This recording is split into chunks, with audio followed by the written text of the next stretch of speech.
À un mois de la sortie du prochain DLC d'Assassin's Creed Valhalla, Ubisoft m'a invité à une présentation de cette prochaine extension. Je vais donc vous dire tout ce que j'ai appris et après cette vidéo, je peux vous garantir que vous sortirez sans aucune question et le tout sans aucun spoil de l'histoire principale de ce DLC. Bonjour à toutes et à tous, je suis Assassin's Creed Central et bienvenue dans les mondes mythiques de la mythologie nordique. Du coup, comme vous avez déjà pu le constater, durant toute la vidéo, vous verrez pour la première fois du gameplay sur le DLC, donc appréciez pendant que je vous donne les infos. Avant de commencer, je tiens à vous préciser que demain, le 11 février, je serai en stream sur Twitch avec Tokoi pour, dans un premier temps, parler de Horizon Forbidden West, ce qu'on attend, des théories, un peu tout et n'importe quoi sur Forbidden West, et juste après, on fera une grosse soirée sur Among Us, donc je vous conseille vivement de venir, ça va être très cool, et aussi, n'hésitez pas à aller donner de la force à Tokoi, il sera en stream pendant 12 heures ce jour-là, donc c'est très difficile, donc allez lui donner de la force. Merci beaucoup à Ubisoft FR de m'avoir invité à cette présentation, merci beaucoup à vous aussi parce que c'est grâce à vous tout ça, et sans plus tarder, c'est parti. Évidemment, je ne pouvais pas faire cette vidéo sans vous lire le synopsis donné par Ubisoft concernant ce DLC. Ça va vous plonger directement dans le contexte du DLC et je pense que c'est très important pour la suite de la vidéo. Dans un monde époustouflant de mythes nordiques, des envahisseurs de glace et de feu menacent le sort des 9 royaumes. Le royaume nain de Svartalfheim s'effondre et au milieu du chaos, le fils bien-aimé d'Odin, Baldur, a été fait prisonnier par le géant du feu immortel, Surtr. Dans Assassin's Creed Valhalla, l'aube du Ragnarok, l'extension la plus ambitieuse de l'histoire de la franchise, Eivor doit embrasser son destin en tant qu'Odin, le dieu nordique de la bataille et de la sagesse. Libéré de nouveaux pouvoirs divins en vous lançant dans une quête désespérée à travers un monde à couper le souffle. Une guerre commence, un monde se termine, c'est l'aube du Ragnarok. Ce DLC est donc prévu pour sortir le 10 mars 2022, ce qui nous laisse quand même un petit peu de temps, pour le prix de 40 €. Alors oui, c'est pas rien, parce que 40 € normalement c'est le prix d'un Season Pass, mais là ce sera uniquement le DLC que vous achèterez, hein, pas un Season Pass. Alors oui, vous aurez quand même un pack de cosmétiques qui sera compris dans cet achat, mais pas plus. D'après certains leaks, ce DLC ferait environ 40 heures, donc on sera à peu près sur un prix de 1 € par heure de jeu, ce qui est quand même beaucoup, on va pas se mentir. Après, évidemment, on n'est pas à l'abri de quelques changements d'ici sa sortie, pour ajouter du secondaire ou autre, par exemple. Pour jouer à ce DLC, vous devrez être au moins niveau 340, mais pas de panique, si vous n'êtes pas encore arrivé à ce stade-là dans l'aventure, vous pourrez choisir de booster votre personnage pour être directement level 340 et avoir l'armure du clan du Grand Corbeau, la hache de Varine, le bouclier du clan du Grand Corbeau et l'arc unique amélioré au level max. Et du coup, maintenant qu'on a posé les bases de ce DLC, passons réellement dans le vif du sujet le plus intéressant de la vidéo. Avant, vous le saviez, vous aviez 4 rangs d'armure, le gris, le rouge, le bleu et le doré qui était le mythique, j'ai pas le nom des autres, je suis désolé. Et bien dans ce DLC, un nouveau rang d'armure fera son apparition, le rang divin. En effet, toutes les armures que vous possédez déjà pourront être améliorées au rang divin qui va devenir le rang le plus puissant, donc au-dessus de mythique. Et vous le savez déjà, pour améliorer vos armures, vous aviez besoin d'un matériau spécial pour chaque rang. Et bien pour améliorer votre armure du rang mythique au rang divin, vous devrez utiliser des lingots de platinium, lingots qui ne sont évidemment pas encore disponibles dans le jeu à l'heure actuelle. Ce nouveau DLC va aussi ajouter les pouvoirs d'Odin. Ces pouvoirs seront en gros de nouvelles aptitudes que vous pourrez utiliser uniquement dans les royaumes mythologiques en tant qu'avis. Mais comment ces pouvoirs vont-ils marcher? En gros, au début du DLC, vous débloquerez une sorte de bracelet ou de brassard d'Odin qui vous permettra d'équiper 2 pouvoirs d'Odin que vous pourrez activer comme les aptitudes classiques. D'ailleurs, en améliorant ce brassard, vous pourrez équiper 3 pouvoirs. Pour utiliser ces pouvoirs, vous devrez obtenir du Ougre, qui est en fait la version mythologique de la barre d'adrénaline qu'on a déjà. Et pour avoir ces pouvoirs, vous devrez éliminer certains ennemis, mais on n'en sait pas plus pour l'instant. Je vais donc vous faire la liste de ces pouvoirs. Le premier, c'est le charme Jotun ou le charme Muspel, qui va vous rendre invisible aux yeux des géants de glace ou de feu pendant 10 secondes, un peu comme les capes d'Assassin's Creed 2 par exemple. Le deuxième vous permettra de vous transformer en corbeau et de voler pendant 20 secondes pour vous déplacer ou faire des assassinats aériens. Donc là en gros c'est un peu comme le DLC d'AC3 pour ceux qui voient de quoi je parle. Le troisième, il est juste incroyable. En gros, en utilisant ce pouvoir, les ennemis que vous tuerez pendant 30 secondes seront réanimés et combattront à vos côtés. Le quatrième pouvoir vous permettra de tirer une flèche et de vous téléporter sur l'emplacement que vous avez touché avec la flèche, que ce soit un objet, le sol ou un ennemi. Il y en aura sûrement plus, mais je n'ai malheureusement pas plus d'infos pour l'instant. Avant de continuer, si vous avez appris quelque chose sur cette vidéo ou que vous l'aimez, je vous invite à la liker, moi ça m'aide énormément et ça vous prend 2 secondes. Merci beaucoup à tous ceux qui le feront, vraiment. Revenons du coup sur le nouveau rang divin des armes et armures. Ce nouveau rang vous permettra de débloquer un nouveau slot de runes pour équiper des runes d'Odin. Ces runes sont en fait de nouvelles compétences,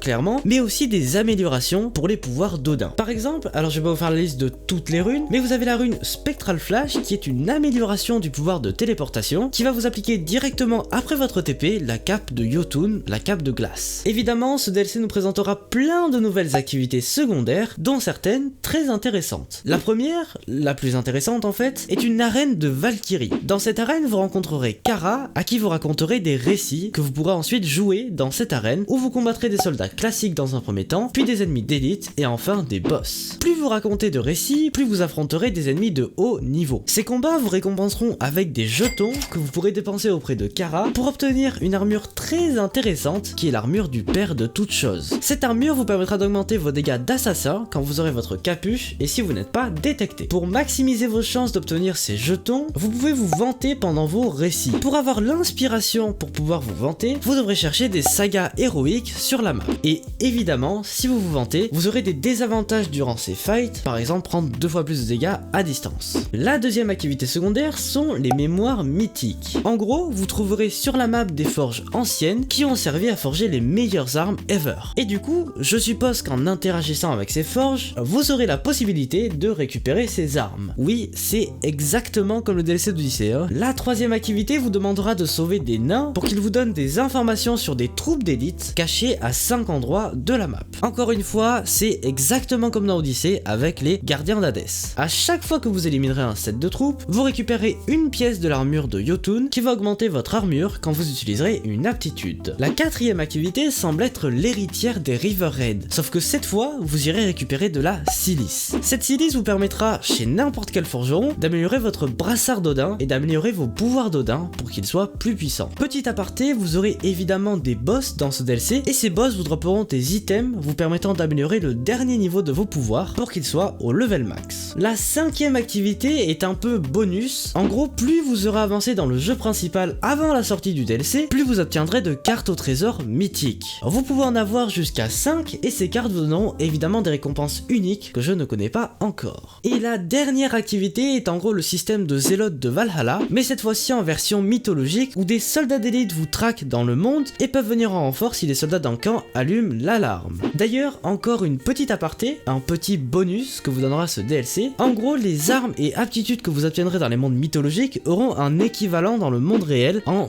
un peu moins puissant évidemment. Par exemple, vous aurez une aptitude qui va créer un éclair devant vous dans les mondes mythologiques, et dans le monde réel, à la place d'un éclair, ce sera une simple explosion. Donc en gros, quand vous retournerez en Angleterre, vous pourrez parler de vos trouvailles dans Svartalfheim à Valka, qui vous indiquera le chemin pour les débloquer dans le monde réel. Les succès de ce DLC ont aussi été dévoilés, et je vais donc vous en faire la liste. En premier lieu, vous avez évidemment complété tous les territoires de Svartalfheim. Svartalfheim qui est un des 9 mondes mythologiques. Vous avez ensuite complété la campagne Météore, donc je suppose que ce sera le nom de l'histoire principale de ce DLC, et s'il précise bien le nom de cette campagne, ça veut dire qu'on en aura plusieurs, peut-être moins importantes que celle-ci, mais effectivement, il semblerait que ce soit le DLC le plus ambitieux de cette franchise, comme promis par Ubisoft. Vous devrez ensuite améliorer le brassard d'Odin, comme je vous l'ai dit plus tôt. Le quatrième succès vous demandera de raconter une histoire à Kara avec au moins 4 vantardises, donc là évidemment on parle de l'arène dont je vous ai parlé juste avant. Vous devrez ensuite effectuer 30 éliminations avec un Adgeir, et j'espère que je le prononce bien, même s'il y a peu de chances que ce soit le cas honnêtement. L'Adgeir qui est le nouveau type d'arme qui sera ajouté avec ce